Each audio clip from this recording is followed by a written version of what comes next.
ከረጅም የጸጥታ ዓመታት በኋላ እግዚአብሔር ተናገረ እና ሁሉን በአንድ ቀን ቀየረ። ስም፣ ኪዳን፣ ማንነት፣ ሁሉ አዲስ። ይህ ለአብርሃም ብቻ ነውን? ዛሬ እግዚአብሔር የእኛን ሕይወት እንዴት ሊለውጥ ይችላል? ከቁጥር 1 እስከ 3 እግዚአብሔር ከ13 ዓመታት ዝምታ በኋላ ለአብርሃም በኃይሉና በበቂነቱ እንደ ኤልሻዳይ ራሱን በመግለጥ ይጀምራል። ቃሉ በአዲስ ኪዳን በተለያዩ ቦታዎች ተጠቅሶ እናገኘዋለን። ይህ መገለጥ ለአብርሃም አዲስ የእምነት ማዕቀፍን ይፈጥራል።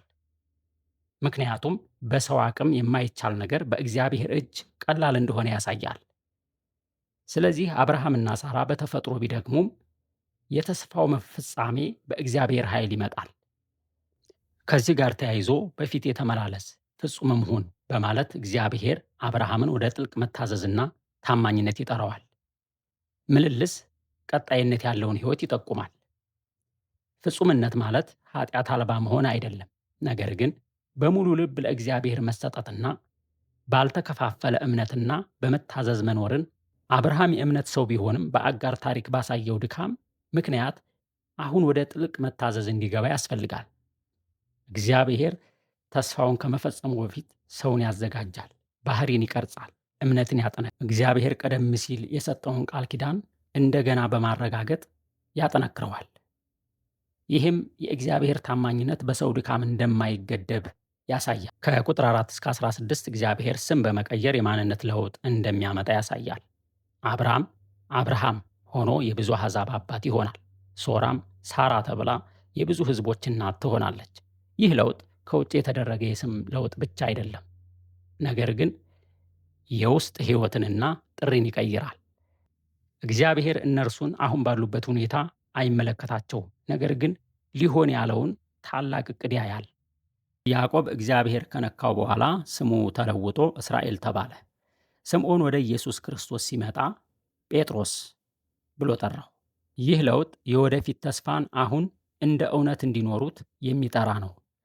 እግዚአብሔር ነገ እንደሚሆኑት ነገር አስቀድሞ ይጠራቸዋል። መጽሐፍ ቅዱስ እንደሚናገረው እኛ በአዲሱ ኪዳን በኢየሱስ ክርስቶስ አዲስን ሕይወትና ማንነት ተቀብለናል። አዲስ ማንነት በእግዚአብሔር ይጀምራል። እኛ የምንሆነው በእርሱ ጸጋና ጥሪ ብቻ ነው።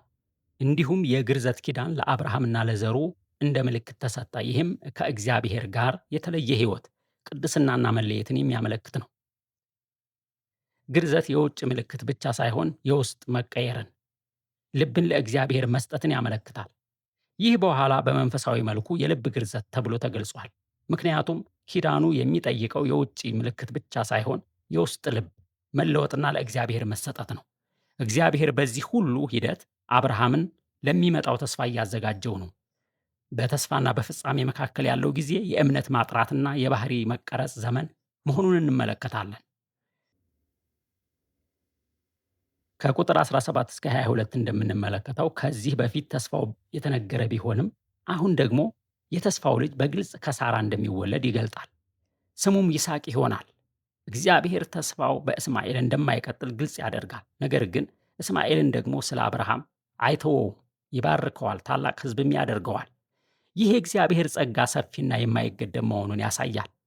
ኪዳኑ የተለየ ቢሆንም ምሕረቱ ግን ለሁሉ ይደርሳል።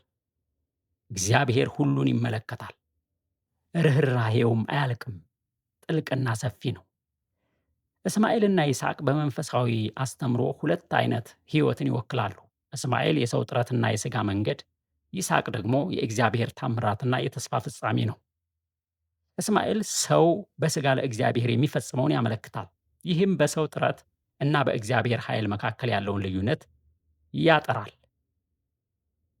እስማኤል ለቤተሰቡ ግጭትንና ግራ መጋባትን አመጣ። የይስሐቅ መወለድ ግን ለቤተሰቡ ለዓለምም ጭምር ሳቅን፣ ሰላምንና በረከትን አመጣ። ስለዚህ መጽሐፍ ቅዱስ እንደሚያስተምረው እስማኤልና ይስሐቅ ሥጋና መንፈስን ይወክላሉ። የከበረውን የትንሣኤ አካል እስክንለብስ ድረስ ሥጋና መንፈስ በእኛ ሕይወት እየታገሉ ይቀጥላሉ። ነገር ግን እንደ ይስሐቅ ከተስፋው ቃል የተወለድን እኛ ምድራዊ ሳንሆን ሰማያዊ፣ ሥጋዊ ሳንሆን መንፈሳዊ ልጆች ነን። ይህ ክፍል ለሕይወታችን ብዙ ተግባራዊ ትምህርቶችን ይሰጣል። በመጀመሪያ የእግዚአብሔር ዝምታ መረሳት ወይም መርሳት አይደለም። እርሱ በዚህ ውስጥም እየሰራ ነው። ስለዚህ በመጠበቅ ውስጥ መታመንን መማር አለብን። ሁለተኛ፣ እግዚአብሔር በዚህ ውስጥ ማንነታችንን ሊቀይር ይችላል። ያለፈው ማንነታችን እኛን እንደማይገድበን መገንዘብ አለብን። በሦስተኛ ደረጃ የራሳችንን መፍትሔ በችኮላ ከመፈለግ ይልቅ የእግዚአብሔርን ጊዜ መጠበቅ ይሻላል። አማራጭ መንገዶች ሰላምንና በረከትን አያመጡም። ስለዚህ ራሳችንን ከእግዚአብሔር ቃል ውጭ ከምናደርገው እንቅስቃሴ መጠበቅ ይኖርብናል። አራተኛ፣ እግዚአብሔር በሕይወታችን ታላቅ ነገር ከማድረጉ በፊት ባህሪያችንን ያቀናል። ስለዚህ የማስተካከያ ወቅትን እንደ ትምህርት መቀበል አለብን። እግዚአብሔር ይስሐቅን ከመስጠቱ በፊት የአብርሃምን ባህሪ ቀረጸ፣ አዘጋጀ። እግዚአብሔር ስጦታውን ወደ ሕይወታችን ከማምጣቱ በፊት ባህሪን ይገነባል። እንዲሁ እኛን እግዚአብሔር ለታላቅ ፍጻሜ እያዘጋጀን እንደሆነ በማወቅ መታገስ አለብን። አምስተኛ፣ እግዚአብሔር ኪዳኑን ይጠብቃል። ተስፋው አይቀየርም። ስለዚህ በሙሉ ልብ በእርሱ ላይ መደገፍ ይኖርብናል። እውነተኛ እምነት በመታዘዝ ይገለጣል። እምነት ከተግባር የተለየ ጉዳይ አይደለም። ከቁጥር 23 እስከ 27 የሚያቀርበው የአብርሃምን ፈጣንና ያልዘገየ መታዘዝ ነው። እግዚአብሔር የግርዘትን ኪዳን እንደ ቃል ኪዳን ምልክት ሲሰጠው በቤቱ ያሉ ወንዶች ሁሉ ከተወለዱት ልጆች ጀምሮ እስከ አገልጋዮች በ8ኛው ቀን እንዲገረዙ አዘዘ። ይህ ውጫዊ ምልክት የቃል ኪዳኑን እውነት የሚያሳይ ነበር።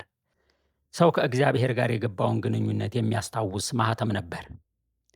አብርሃምም ይህን ትእዛዝ ሲቀበል አልዘገየም። በዚያኑ ቀን በቤቱ ያሉትን ሁሉ ገረዘ። ዘፍጥረት ምዕራፍ 15 ቁጥር 16 አብርሃም በእግዚአብሔር አመነ እርሱም ጽድቅ አድርጎ ቆጠረለት እንደሚል ይህ እምነት በዚህ ክፍል በተግባር ተገለጠ።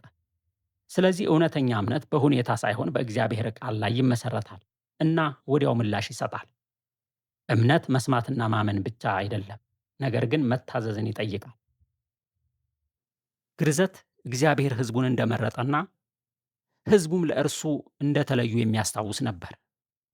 እግዚአብሔር እስራኤልን ከሌሎች ሕዝቦች እንደለየ ይገልጻል። በብዛታቸው ሳይሆን በፍቅሩና በጸጋው መርጧቸዋል። ስለዚህ ግርዘት የመመረጥ ምልክት ነበር፣ ነገር ግን የደህንነት መንገድ አልነበረም። ይህንን እውነት በኋላ በሐዋርያት ሥራ ምዕራፍ 15 የተካሄደው ጉባኤ ግልጽ አደረገው።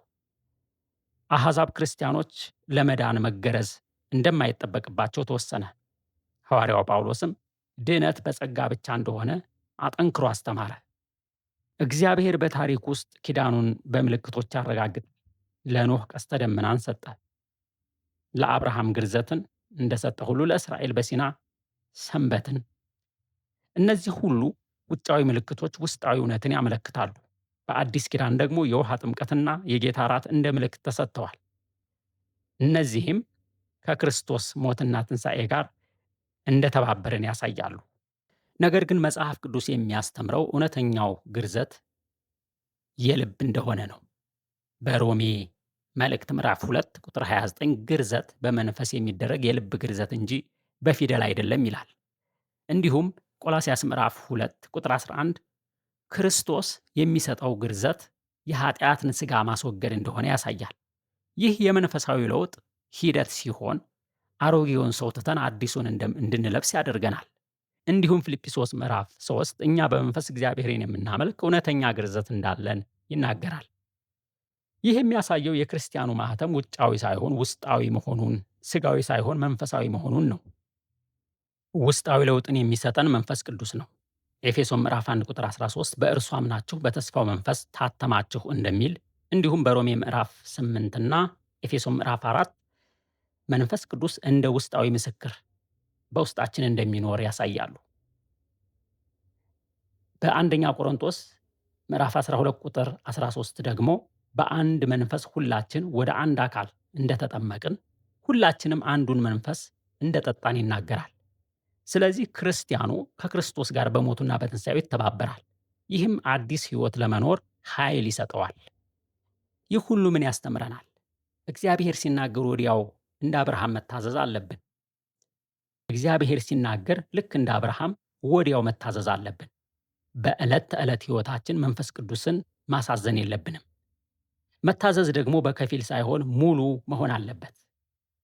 እንዲሁም እምነታችን በመከራ ውስጥ ይፈተናል፣ ነገር ግን ፈተናው እምነታችንን ያጠነክረዋል።